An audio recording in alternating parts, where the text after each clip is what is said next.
자, 지금부터 보실 영상에선 60만원짜리 스마트폰 샤오미 14T의 카메라, 배터리, 신기한 기능들과 요상한 기능들까지 한꺼번에 살펴봅니다. 샤오미가 한국에 어떤 생태계 교란종을 풀어놨을까요? 이 금액대에 고려해볼 만한 스마트폰이 맞을까요? 애플, 삼성, 양강구도의 한국 시장에서 14T는 과연 살아남을 수 있을까요? 리뷰를 통해 함께 알아보시죠. 박스 까는 것부터 시작해볼까요? Co-engineered with Leica 라는 빨간색 액센트가 가장 눈에 띄네요. 카메라 퍼포먼스를 많이 강조했더라고요. 박스 열고 요거 밑에 기기가 있겠죠? 이렇게 상단 박스에는 USB A to C 케이블이 하나 있고 설명서랑 보증서. 근데 케이스가 있네. 폰 새로 사면 그 케이스 때문에 만원씩 나가잖아요. 그러니까 공식에서 이렇게 제작해서 넣어주면 단가도 얼마 안 나가고 구매자도 더 좋아할 것 같은데. 기기를 좀 보시죠. 지금 이 기기는 타이탄 블루 색상이고요. 컬러가 총 4가지인데 레몬 그린, 타이탄 블랙, 타이탄 그레이, 그리고 지금 이거 타이탄 블루입니다. 디자인이 딱 봐도 가로 디자인을 강조하고 있어요. 샤오미 로고도 가로로 박혀있고 카메라 부분에 라이카 텍스트도 가로로 각인되어 있습니다. 5000만화소 f1.7 OIS 탑재 메인 렌즈, 1200만화소 f2.2 120도 초광각 렌즈, 5000만화소 f1.9의 망원 렌즈, 그리고 플래시까지 이따가 카메라 테스트 디테일하게 진행해보겠습니다. 전면엔 3200만화소의 f2.0 80.8도각 셀피 카메라, 지금 화면에서 보시는 것처럼 보호필름도 기본 부착이 되어 있어요. 좌측엔 아무것도 없고요. 우측엔 전원 버튼과 볼륨 버튼이 나란히, 상단은 2차 마이트와 함께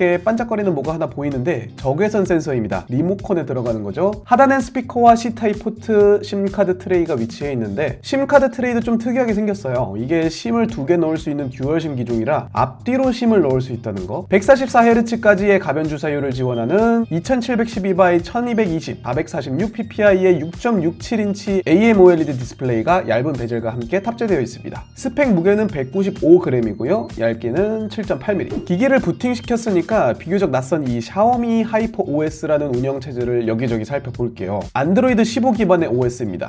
대충 넘겨주고 안으로 들어가 보죠.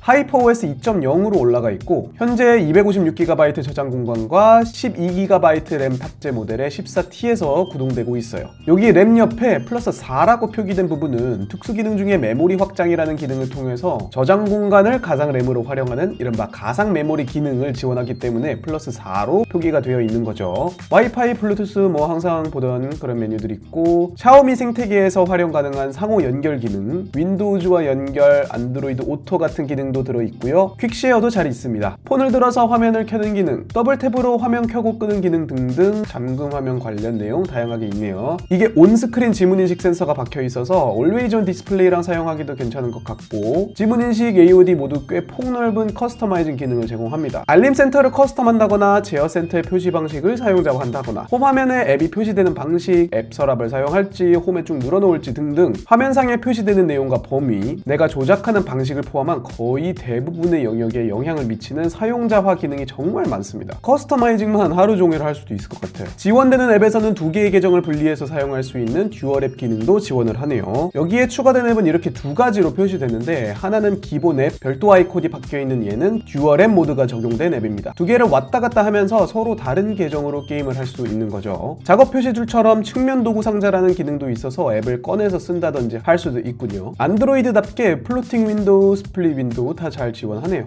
오디오 커스터마이징 기능까지. 하이퍼OS를 쭉 살펴보면 곳곳에 AI 어쩌고 AI 저쩌고 하는 AI 관련 기능들이 참 많이 보입니다. 별도 메뉴로도 빼놓고 정리를 해놨을 정도로 AI 기능을 좀 진심으로 넣어놓은 것 같은데 기본 앱들에서 지원되는 기능들이 꽤 있어요. 기본 메모 앱에서 요약, 레이아웃 교정, 문법 교정, 번역 기능이 AI 기반으로 작동되고요. 그냥 베이스가 구글이라 그런지 한글도 문제없이 다 잘 인식하고 구동되더라고요. 녹음기 앱에서는 음성 텍스트화, 화자 인식, 내용 요약 같은 AI 기능들이 들어가 있고요. 크롬 대신 사용 가능한 미 브라우저에서도 페이지 요약 정리나 타 언어 번역 등 AI 기능이 들어갔네요. 저는 갤러리 앱에 들어간 AI가 가장 유용한 것 같은데 지우개 기능이 대표적일 것 같아요. 선을 지우거나 원을 그려서 대상을 지우거나 할 수 있는 기능이 기본 갤러리 앱에 들어가 있는데요. 이 지우개 기능 우측 상단에 보면 프로 버튼이 있어요. 기본 지우개가 대상을 지우고 나서 해당 영역을 다소 어색하게 표현한다면 프로 지우개는 시간을 좀 더 들여서 빈 부분을 많이 채워 넣더라고요. 그 외에 하늘을 바꾼다거나 밤낮을 바꾼다거나 인물 뒷배경을 블러한다거나 등등 여기에도 정말 많은 기능들이 숨겨져 있습니다. AI 자막이라는 앱은 아예 별도 아이콘으로 빠져나와 있는 기능인데요. 시스템 내에서 재생되는 컨텐츠의 오디오를 읽어서 팝업된 프롬프터에 띄워줍니다. 번역 기능을 켜면 번역에 1, 2초 정도의 처리 시간이 소요되고 영상 컨텐츠뿐 아니라 영상 영상통화 같은 앱에서 나오는 오디오도 AI 자막 기능을 거쳐서 번역본으로 볼 수 있어요. 이 번역 프롬프터 기능은 음성통화 중에 옆으로 삐져나온 사이드바에서 켤 수 있는 AI 동시통역 기능으로도 사용할 수 있습니다. 상대에게 번역되고 있다는 음성이 먼저 나오고 왔다 갔다 하면서 시스템 음성이 번역본을 들려줍니다. 여러 개의 언어 중 상대방 언어, 내 언어를 지정해두면 왔다 갔다 하면서 번역 통화할 수 있어요. 안드로이드 스마트폰인 만큼 구글 AI도 들어가 있죠. 잘 알려진 서클 투 서치 기능 실행되고요. 제미나이도 기본 탑재되어 있습니다. 잠금 버튼 꾹 누르면 기본 실행되게 세팅되어 있어요. 14T의 가장 큰 키포인트인 카메라를 더 깊숙이 살펴보겠습니다. 볼륨 다운 버튼 2번 누르거나 잠금 화면에서 빠르게 실행 가능한 기본 카메라 앱. 눈에 띄는 부분이 있다면 우측 상단에 라이카 아이콘일 것 같은데요. 일반 사진 모드에서는 라이카 튜닝 필터를 기본적으로 적용하고 있습니다. 라이카 비브란트와 라이카 어센틱 두 가지 모드로 전환되는데요. 먼저 라이카 비브란트 적용 1배율 메인 카메라 사진입니다. 같은 구도에서 라이카 어센틱 모드로 촬영하면 이렇게 바뀌는 거죠. 차이가 바로 느껴지시죠? 비브란트가 맑고 쨍한 느낌이라면 어센틱은 느와르같이 톤 다운된 분위기. 동일한 장소에서 촬영한 야간 사진. 하늘 부분 확대하면 이런 느낌. 야간과 주간 어떤 것 같으신가요? 그렇다면 후면 카메라로 동영상을 촬영할 때는 어떨까요? 동영상 모드에서는 우측 상단에 마스터 시네마라는 모드를 전환할 수 있는 아이콘이 있는데요. 최대 4K 30프레임 해상도 크기의 10비트 렉 2020 형식 파일로 동영상을 녹화할 수 있는 모드가 마스터 시네마 모드입니다. 이 기능 끄고 가장 일반적인 상태로 1080p 60프레임 영상을 녹화해봤습니다. 1배율 줌이고요. 0.6배율 초광각 렌즈로 녹화한 영상 모드. 0.6배율, 1배율, 2배율 세 가지 상태에서 어느 렌즈를 선택하고 녹화를 시작하느냐에 따라서 줌 가능 최대 배율이 달라집니다. 0.6배율 선택 후 촬영을 시작하면 최대 2배 확대, 1배율 선택 시에는 최대 6배, 2배율 선택했을 때 최대 12배 줌 가능해요. 같은 위치에서 이번엔 야간 동영상입니다. 1배율, 0.6배율. 주간과 야간 비교했을 때 이 정도 차이를 보여줍니다. 어떤 것 같으신가요? 동영상 녹화 시에 켤 수 있는 기능 중 하나로 슛 스테디라는 손떨림 방지 강화가 있습니다. 뛰어보면서 이 기능이 얼마나 효과적일지 살펴볼게요. 독특한 건 이 기능도 일반과 프로 두 가지로 나뉘어 있어요. 이 기능 활성화 시에는 프레임률 30, 메인 렌즈 1배율로 설정값이 고정된다는 점 참고해주세요. 1번이 기본 동영상 모드, 2번이 슛 스테디 일반 모드, 3번이 슛 스테디 프로 모드입니다. 개인적으로 봤을 때는 1번과 2번은 별 차이 안 나 보이고요. 3번은 확실히 손떨방 줄었습니다. 웬만하면 프로 모드로 사용하시는 게 좋을 것 같아요. 이제 피사체를 사람으로 바꿔보겠습니다. 라이카 인물 모드를 적용할 수 있는 인물 카메라 모드로 찍은 사진. 인물 모드에서는 미화라는 인물 보정 필터를 켤 수 있는데요. 왼쪽이 미적용, 오른쪽이 미화 필터 적용 사진입니다. 피부 빤빤해진 게 보이시나요? 머리카락 뒤쪽 크림 효과 날아가는 이런 디테일들 살펴보시면 좋을 것 같아요. 밤에 찍은 인물 사진들 역시 미화 필터 없는 거, 있는 거로 구분되어 있습니다. 사람의 뒷배경을 흐리게 만들어주는 영화 모드 동영상, 시네마틱 모드죠. 주간과 야간 비교샷입니다. 전면 카메라를 후면보다 더 많이 쓰시는 분도 계실 거예요. 전면 카메라, 주간, 야간 비교샷. 셀카 못 찍는 이슈 양해 부탁드리겠습니다. 여기서 인물 모드로 촬영하면 이렇게 배경을 날리는 거죠. 영화 모드 동영상도 이런 식으로 촬영 가능합니다. 결국 배경과 머리카락의 경계를 얼마나 잘 따느냐가 관건인 것 같아요.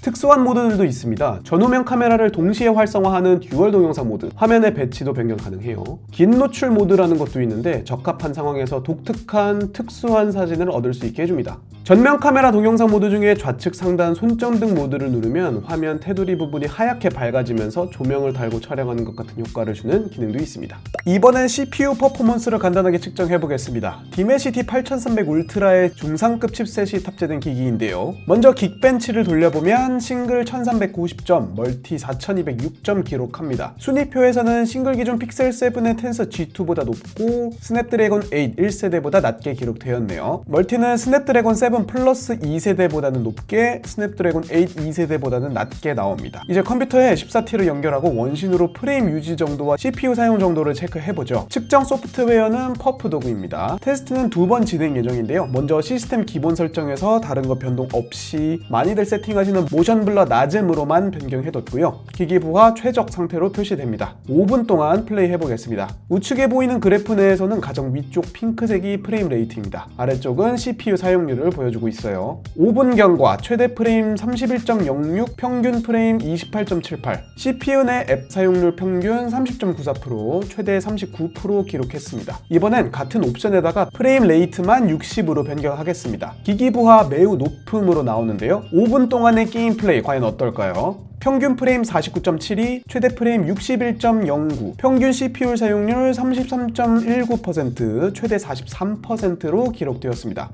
개인적인 생각으로는 60프레임으로 놓고 해도 될 것 같긴 한데 배터리 수명도 생각해봤을 때 프레임은 어느 정도 타협해서 사용하시는 게 좋을 것 같기도 하네요. 자, 배터리 테스트 시간입니다. 카메라를 강조한 기종인 만큼 큰 전력 소모를 받쳐줘야 할 충분한 배터리가 있어야겠죠. 5000mAh 용량의 배터리가 탑재되었고 67W 초고속 충전을 지원하는 샤오미 14T. 배터리를 가장 많이 사용하는 스마트폰 기능 중 하나가 되는 게이밍 환경에서 이 스마트폰은 얼마나 버틸 수 있을까요? 이 기기는 일주일째 활성화된 상태였고 3번 정도 완충 사이클을 돌린 뒤 촬영을 진행했습니다. 자동 밝기 끄고 화면 밝기와 볼륨을 약 50%로 설정한 다음 100% 완충 상태의 폰에서 원신을 쾌적 그래픽 옵션을 맞추고 0%로 방전될 때까지 오토 클리커 물려놔 보겠습니다. 참고로 디스플레이 재생률은 기본 144Hz 가변 주사율 모드로 설정해놨어요. 자, 시작! 플레이하고자 하시는 스타일과 그래픽 설정에 따라서 그리고 밝기와 볼륨 설정에 따라서 결과가 충분히 달라질 수 있다는 점 인지해 주시고요. 어차피 배터리 잔여량 안 보이니까 빨리 돌릴게요. 8시간 24분 종료 안내 메시지 뜨면서 방전됩니다. 사실 이 정도 금액대의 폰으로는 게임보다 유튜브를 더 많이 보실 수도 있겠어요. 이번엔 유튜브 무한 재생입니다. 유튜브 화질 설정은 와이파이 이용 시 높은 화질로 설정해뒀습니다. 원시 끝나고 곧바로 진행한 테스트라 설정값 변경 없고요. 동일하게 밝기 50%, 볼륨 50%로 진행합니다. 다른 앱들 다 끄고 유튜브 재생 시작! 게임보다는 훨씬 오래 가겠죠. 5시간 경과 배터리 잔량 70%, 10시간 경과 35%, 14시간 45분에 방전되네요. 제 개인적인 예상보다는 훨씬 오래가는 결과를 보여준 것 같아요. 다만 현재 심카드를 장착하지 않은 점과 함께 특정한 조건에서 진행된 테스트이기 때문에 실생활에서는 결과가 달라질 수 있다는 점이 있겠죠. 샤오미 14T의 다양한 면 어떻게 보셨나요? 60만원에서 200원 빠져서 50만원대라고 하는 거지만 많지 않은 예산 내에서 국내 정발 스마트폰을 찾고 계시다면 올해 갓 나온 따끈따끈한 샤오미 14T가 대안이 될 수도 있을 것 같습니다. 올해 샤오미가 한국 법인을 내놓고 한국 소비자들에게 큰 투자를 하려는 것 같더라고요. 14T가 그 출발점이 될 텐데 중저가 경쟁에서 샤오미는 과연 어떻게 될까요? 오늘의 리뷰 시청해주셔서 감사합니다. 쭈모였습니다.